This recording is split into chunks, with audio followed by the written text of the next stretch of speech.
So today we're going to try to make a chicken parmesan in the slow cooker.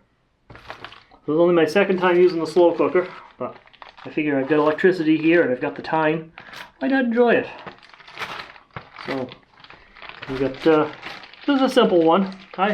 Now I don't happen to prefer having breading on my chicken parmesan. My brother insists this isn't chicken parmesan because it's not breaded, but to me this is the way I like it. I don't like to put breading on the chicken. I like it instead just totally smothered in sauce. That's how I like it. That's my idea of chicken parmesan. So we got a little mini jar of Prego traditional sauce, mozzarella, we got a little bit of parmesan, and we got a little vegetable oil. I like to add a little vegetable oil to the sauce. So I'm going to put just in case, a little cooking spray in here. Put some of the sauce in.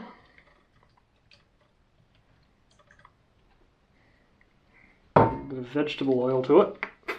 Oh, I've been opened. Cool. Just a touch, not a lot. There we go. Spoon, stir that in. Should be a really easy dinner to make though if it all works out right. And as you saw in the last video, I did buy a meat thermometer finally, so I'll be able to even check to make sure the chicken's done right. It'll be good. Alright, just 3 chicken strips right in the bottom of the pan, or the bottom of the cooker. I'll throw some Parmesan cheese on them.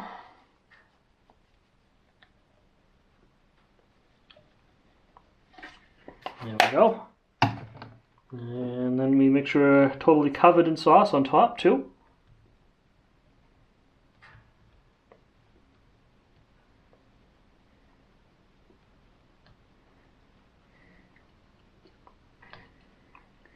Let's do it. It needs more. Oh, heck with it. There. Put the whole jar in. There, done.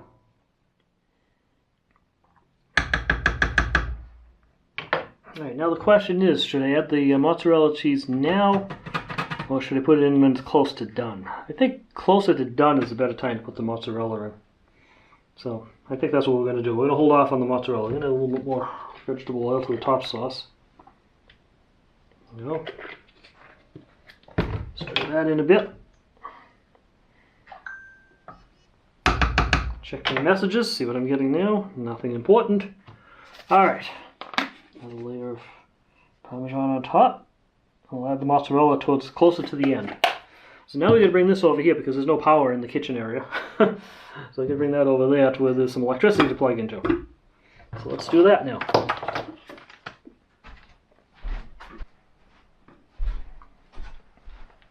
And I'm just going to put it right here on the messy kitchen table.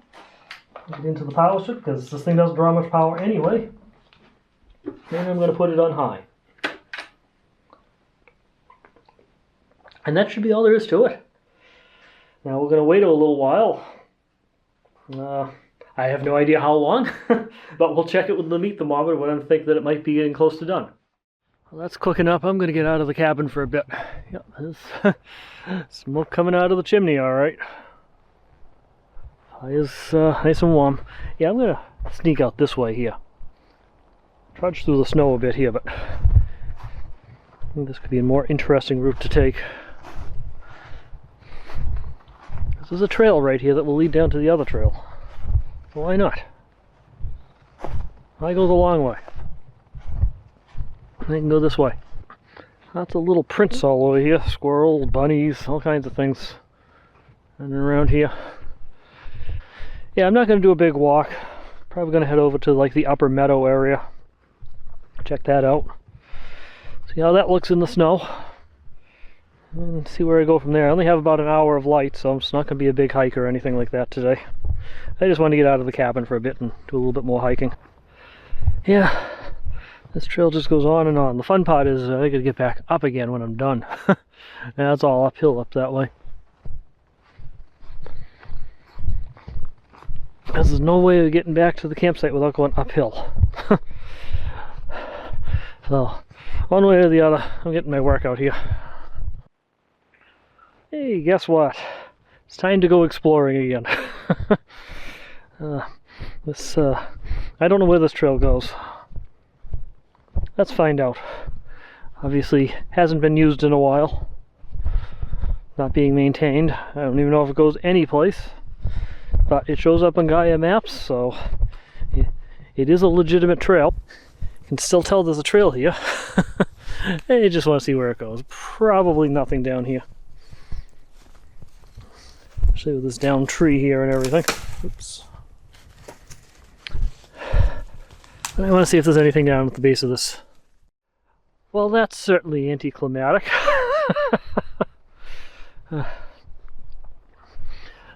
Apparently they were just using this as a dumping ground for old cut up branches and stuff and trees and other things. There's absolutely nothing to see here. Okay, well, that was fun. Back to the main trail. Alright, back on the main trail. Where all the footprints are. Heading a bit further. Seeing what's going on down here. Saw something up there run by. Don't know what. Probably just a squirrel. Too far away for the camera to pick it up though. Okay, so last time I came through here, I went down that trail over there to the lower meadow.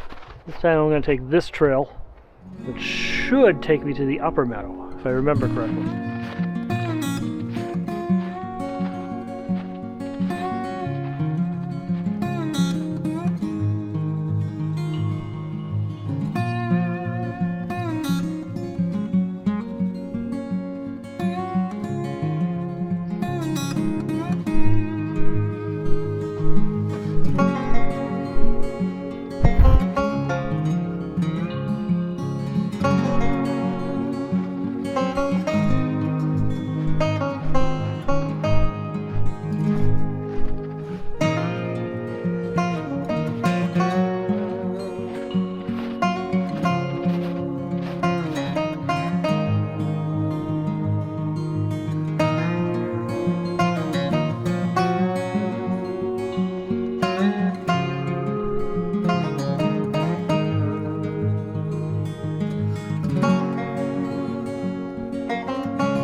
So that's it.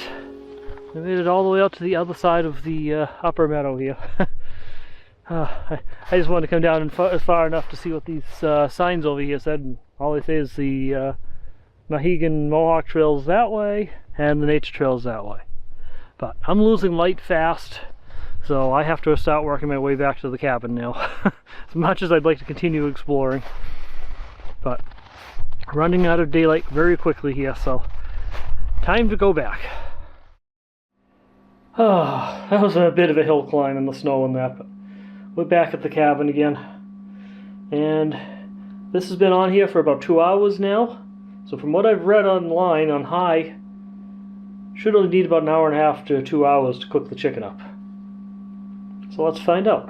Let's turn this on.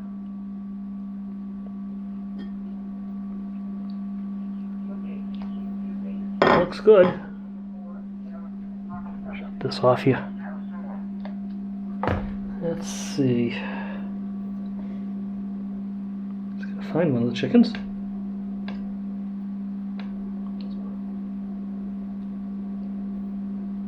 Ooh, yeah.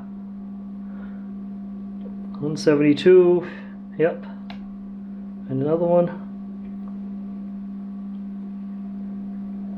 Yep, this chicken's done. Good. Good, good. 2 hours is all it needs. I'm going to go find that mozzarella cheese, put that on top, and let that sit for another 15 minutes. And we should be good to go. Put some mozzarella on top. Sauce is even bubbling a little. Well, this is good. This is working real well here. Not bad for 100 watts, huh? Alright. That should do it. Okay. I'll check back in about 15 minutes. Well, I made myself up a little dish of pasta to go with this, and I'm just going to put the chicken on top of it. Now, the challenging part is, I seem to have not actually thought to pack a serving spoon. So now I got to figure out how to get this out of here and then onto there. I'm going to start with trying it with a spatula to see how this gets in there. And if that doesn't work, we're just going to tip the thing over and dump it. Let's see. See what we can do here. This might work. This might work. Might. Also. Got it. Oh. Rats. I made a mess. Man. Oh well. And we're still going to end up taking the thing out and tipping it and dumping it. Well, not the prettiest chicken parmesan ever. It'll do though. It'll do. Alright, let's see if we can get the sauce out. What a mess.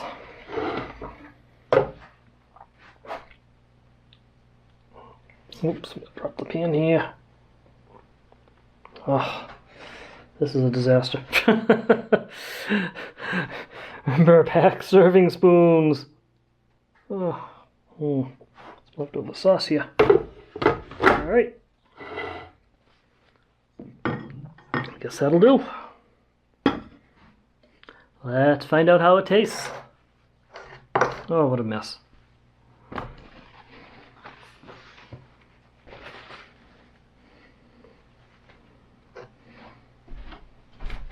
So this little table is definitely a good purchase. So I think it's going to be a good addition to the setup, especially when I'm in a place like this.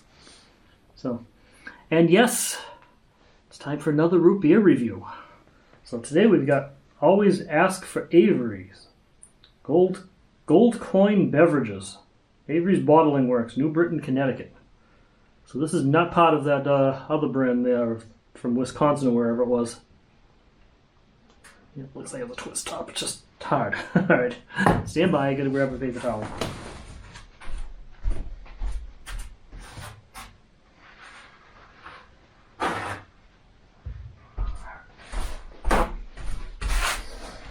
Alright, let's see if we can get a grip on this cap here.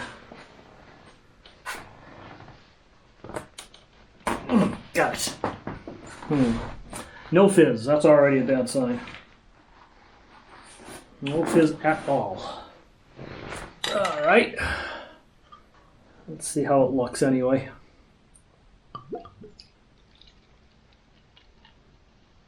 Yeah, it's a little on the flat side. Not a lot of fizz to it at all here. Definitely no head. Not a lot of carbonation. Really dark color. That could be the lighting in here. Let's see, ingredients. Doesn't even have ingredients. Says it has real cane sugar in it, but doesn't actually even list the ingredients on the bottle. Interesting. I have no idea. Well, I guess we're going to find out. At least it has real cane sugar, as it says on there. A really sweet smell to it. Doesn't smell like root beer though.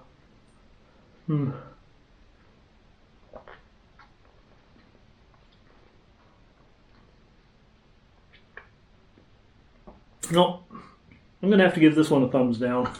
It's okay, but I won't be asking for Avery's. Got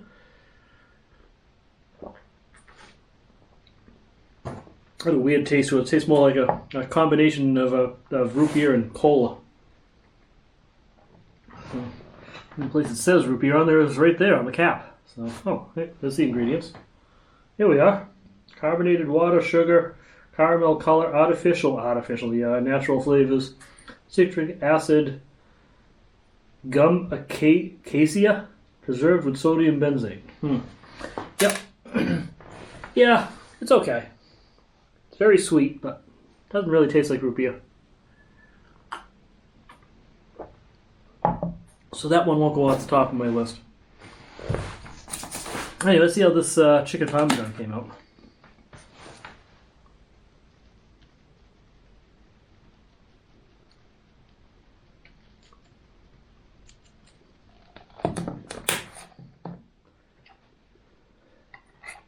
Let's see. Chicken parmesan cooked in a crock pot. Only took 2 hours too, which was great. Oops. Can't catch the chicken. Where'd it go? Disappeared.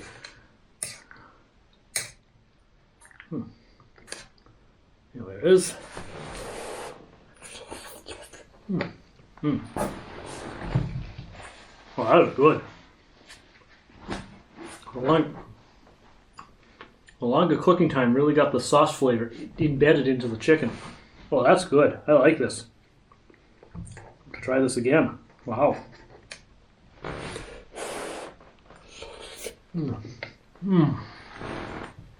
Oh yeah.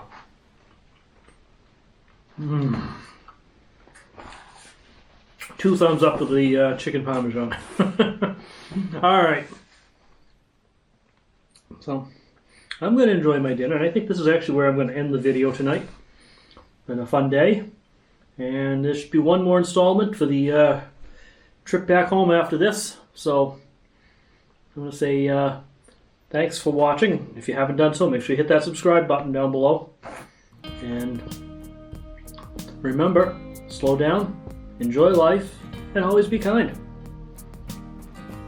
I'm loving this little crock pot. I think we're going to be doing a lot of fun stuff with this, especially once I get the electrical system in the van working well enough to support it. Anyway, talk to you guys later.